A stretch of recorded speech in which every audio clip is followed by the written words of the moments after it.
दोस्तों, पुरानी से पुरानी कब्ज, कॉन्स्टिपेशन की समस्या को दूर करने के लिए जब भी आप सुबह उठते ही 2 गिलास हल्का गुनगुना पानी पीकर आपने इन अभ्यासों को प्रैक्टिस करना है। इसमें सबसे पहला अभ्यास हम करेंगे ऊर्ध्व ताड़ासना। ऐसे ही समस्थिति में सीधे खड़े हो जाते हैं और अपने दोनों पैरों के बीच में ऐसे अपने शोल्डर लेवल के बराबर डिफरेंस रख लेते हैं और ऐसे अपनी हथेलियों को ऐसे अपने सिर के ऊपर इंटरलॉक कर लेते हैं। हथेलियां ऊपर की तरफ रहेंगी।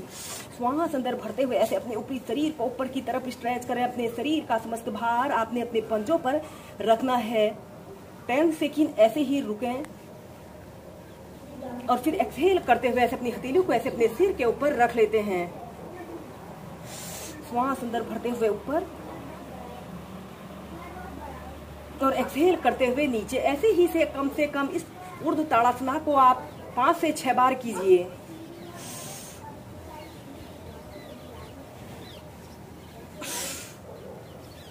और फिर सीधे। इसके बाद आपने अपने दोनों पैरों के बीच में ऐसे कम से कम 1 से 1.5 फीट का ऐसे स्पेस रख लेते हैं और अपने दोनों हथेलियों को ऐसे अपने सिर के ऊपर रख लेते हैं और फिर ऐसे अपने शरीर को ऐसे राइट साइड ऐसे मोड़ लेते हैं और सीधे देखते हैं। 10 सेकंड रुकने के बाद फिर सेंटर में आते हैं, फिर दूसरी साइड से।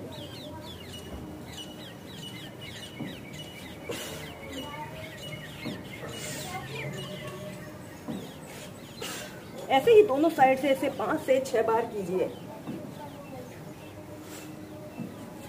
फिर सीधे। सबसे पहले आप दिन में कम से कम 4 से 5 लीटर पानी नियमित पिएं। और दोस्तों, पानी कॉन्स्टिपेशन की समस्या को दूर करने का सबसे बेहतरीन माध्यम है। हम कुछ पीठ के बल लेटकर अभ्यासों को प्रैक्टिस करेंगे। सबसे पहले आपने ऐसे पीठ के बल सीधे लेट जाना है और अपने दोनों हाथों को ऐसे अपने हिप्स के नीचे से ऐसे रख लेते हैं। सबसे पहला अभ्यास हम करेंगे उत्तान पादासना और फिर श्वास अंदर भरते हुए ऐसे अपने दोनों पैरों को 30 डिग्री के एंगल में ऐसे उठा लेते हैं। आपके दोनों पैर बिल्कुल सीधे, पंजे ऐसे आगे की तरफ तने हुए हों।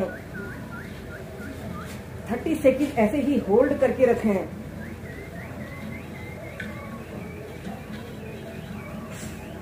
फिर नीचे। ऐसे ही से आप 2 से 3 बार करें।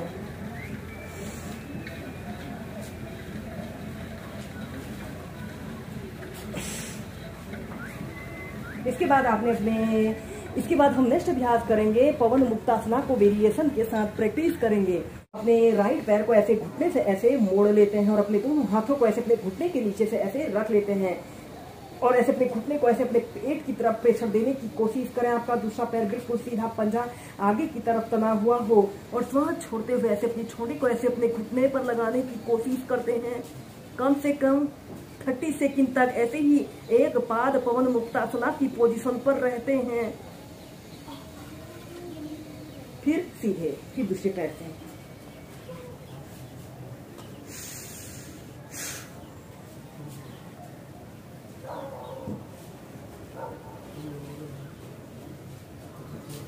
ऐसे ही दोनों पैरों से इसे कम आप 4 से 5 बार कीजिए और फिर इसके बाद आपने अपने दोनों पैरों को ऐसे घुटनों से ऐसे मोड़ लेते हैं और अपने दोनों हाथों को ऐसे अपने घुटनों के नीचे से ऐसे बांध लेते हैं और ऐसे अपने श्वास छोड़ते हुए ऐसे अपनी ठोड़ी को ऐसे अपने घुटनों पर लगाने की कोशिश करते हैं।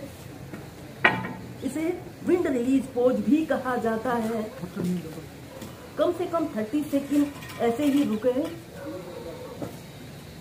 फिर सीधे या फिर अपने दोनों हाथों को ऐसे अपने घुटनों के नीचे से ऐसे लगा लेते हैं और श्वास छोड़ते हुए ऐसे अपनी छोटी को ऐसे अपने घुटनों पर लगाने की कोशिश करते हैं।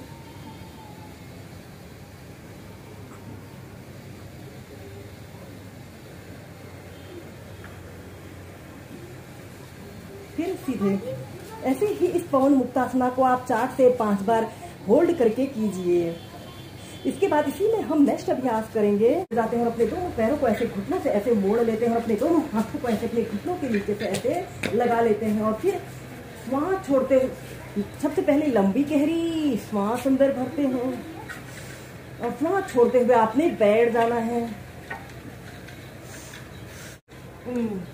श्वास छोड़ते हुए आपने ऐसे बैठ जाना है और श्वास अंदर भरते हुए पीछे, श्वास छोड़ते हुए आगे।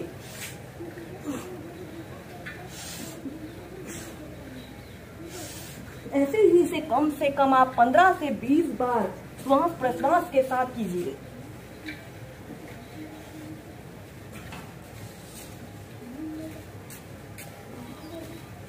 दोस्तों, जिन लोगों की पेट में अत्यधिक गैस बनती है उन लोगों ने इस अभ्यास को इसे हिलना डुलना लुढ़कना के साथ प्रैक्टिस करना चाहिए।